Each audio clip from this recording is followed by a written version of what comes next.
Mga ka-RSP, ngayong Miyerkules ng umaga, alamin at suriin natin ang inyong mga karapatan sa ilalim ng batas kasama ang ating legal expert na si Atty. Roel Ilagan. Dito lang yan sa Legal Ba. At sa mga nakaraan nating episode ng Legal Ba ay nagsimula na tayong tumanggap ng mga mensahe galing sa iyo. Kaya ngayon ay may bago tayong sender ulit na maghihingi ng legal advice. So pakinggan po natin. Magandang araw po, attorney. Ako po si Luis. Hingi po sana ako ng legal advice tungkol sa aking nabiling bahay at lupa. Sa loob po kasi ng halos 10 taon, ay nakatira po ang aking kamag-anak sa bahay ko dahil bilang pakikisama at tulong na rin. Pinatuloy ko sila habang wala pa silang matitirahan. Wala kaming pinirmahan na kahit anong kasulatan o kaya naman ay kontrata. Kaya ngayon, kailangan ko na gamitin yung bahay ay ayaw na po nilang umalis. Ilang beses ko na po silang kinausap pero ganun pa rin. Attorney, ano po ang dapat kong gawin? Naku, talagang problema yan at talagang marami tayong mga kababayan talagang pinatitira ang ating mga kamag-anak sa mga bahay natin pag may-ari. Pero attorney, sa ganitong sitwasyon, meron bang batas na makapagpalaban sa karapatan ni Luis bilang may-ari ng bahay? Yes, kasi sa ilalim ng batas, kung ikaw may-ari ng bahay, may rights ka over your property. Madaming problema ganito, lalo na kung nagtatrabaho ka as OFW, bumili ka ng bahay dito, meron kang naging caretaker, yung kamag-anak mo, pinatira mo, ngayon bumalik ka na sa Pilipinas at kailangan mo na yung bahay, ang issue ngayon, ano mangyayari dun sa pinatira mo nun? Pwede mo na ba siyang paalisin sa bahay? At paano mo ito gagawin? Ito yung mga problema na kalimitan nating naririnig sa mga OFW at iba't ibang klase pa ng mga tao. So sa ilalim ng batas, mayroong karapatan yung owner ng property na paalisin yung tumitira dun sa bahay niya.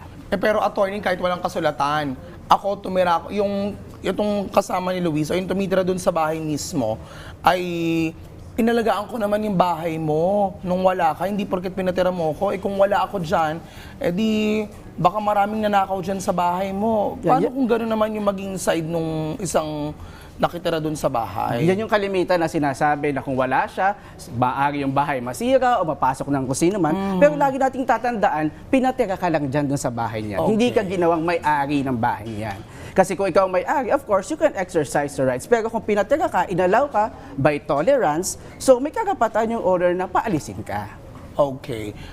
So, anong pwedeng gawin ni Luis? Kasi ilang beses niyang kinausap ang mga ito pero hindi pa rin madaan sa usapan. Saan kaya siya pwede lumapit? Okay, although yung owner, meron siyang karapatan dun sa bahay niya, kailangan dumaan sa legal na proseso para paalisin sa bahay na tumitira. Hindi mo pwedeng paalisin agad, o kaya ipadlock mo, o kaya yung gamit niya, itapon mo sa labas. Kasi you can be exposed to criminal liability. Halimbawa yung gamit, sinira mo, tapos tinapon mo sa labas, o kaya pinadlock mo yung bahay. Okay. Hindi yun legal Anong sa atin. kakaharapin niyang kaso? Katulad na lang, for example, nagpaparenta ka ng bahay. Okay. Nagparenta Sige. ka ng bahay, hindi nagbayad yung lessee mo, di ba? Isang taon hindi nagbabayad. So, ano bang pwede mong gawin? Pwede mo bang ipadlock na lang bahay? Pwede bang putulin yung kuryente? Kailangan may proseso. Magpa-file ka ngayon ng case. Unlawful detainer. Okay? Magpa-file ka ng case sa korte at may court order, saka siya i-demand na umalis dun sa bahay. Pero hindi mo siya pwedeng paalisin ng walang court order. Okay. So, regardless kung halimbawang ang isang nakatira doon, paano kung verbal agreement lang na halimbawa ay nakatira ka doon, sige, stay ka hanggang kailan mo gusto? Ito yung naman yung tinatawag na inallow mo by tolerance. Okay. By tolerance, kahit walang written agreement, verbal agreement, ganun din yung proseso. Kasi dun sa unlawful detainer, ibig sabihin nun, nung nagsimula siyang i-possess yung property, legal yon kasi pinayagan with consent or by contract, meaning may lease contract. Okay, tapos kailangan na ngayon ng may-ari yung bahay, ngayon paalisin mo na. Okay, so in that case, ang case is unlawful detainer, you file a case in court, and then yung court mag-issue ng court order demanding that person to vacate the property or premises. Balik na ako doon sa kanya, attorney, kasi bakit mo bibigyan ng criminal liability ang isang pinatira mo doon tapos kailangan mo itapon yung mga gamit niya because nagtapon ka ng gamit niya? Yes. But it's your property, it's your area. Na parang technically, parang nag-squat siya doon. una-una, tanda mo, you allow that person to possess the property Okay. with your consent.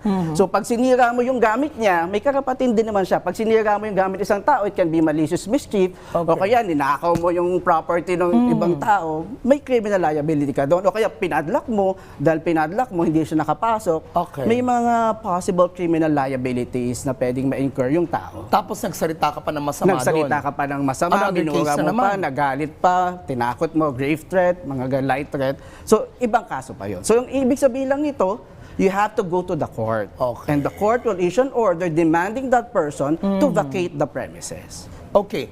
Sa ganitong kaso, attorney, paano ang dapat gawin ni Luis, lalo na at wala silang napirmahan kasulatan o kontrata? Okay, dahil wala nga silang kasulatan na kumbaga halimbawa pinatira lang kita dito ng isang taon, dalawang taon, tatlong taon. So you have to go through the court process. Okay. Normally, pupunta ka muna sa barangay kasi pag-uusapin kayo, you will undergo conciliation. Kung hindi nagkasundo, yung barangay mag-i-issue ng certificate to file action CFA. Okay. Kasi kung wala ka nito at mag-file ka ng case diretso sa court, madidismiss yung kaso mo. Okay. Well, halimbawa, ang aking pinatira ay kamag-anak ko. Meron bang way ito? Pagka naman kamag-anak, mandatory na Okay. dapat may mediation kayo, may conciliation. Ibig sabihin, dapat nag-undergo kayo, nag-usap kayo bago i-file yung kaso sa korte. Kung hindi kayo dumaan sa prosesong yun, maaaring ma-dismiss yung kaso mo.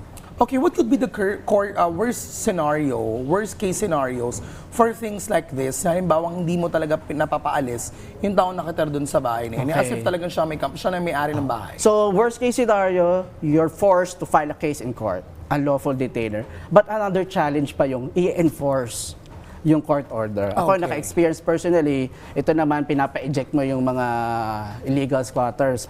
Kumbaga, same yun, kasi hindi mo na ina-allow to possess the property. That's another challenge, kasi mahirap magpaalis ng mga tao dun sa property. Okay.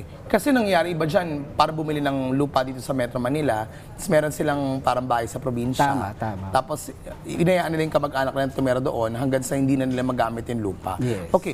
Ano ang pwede mong advice sa ating mga ka-RSP attorney na nagpatira sa kanilang mga kamag-anak, o kaya sa kanilang kaibigan sa bahay at nahihiyang paalisin? Unang-una, kung ikaw nagpatira ka sa bahay o kahit, for example, meron kang lessee umuupa sa bahay mo.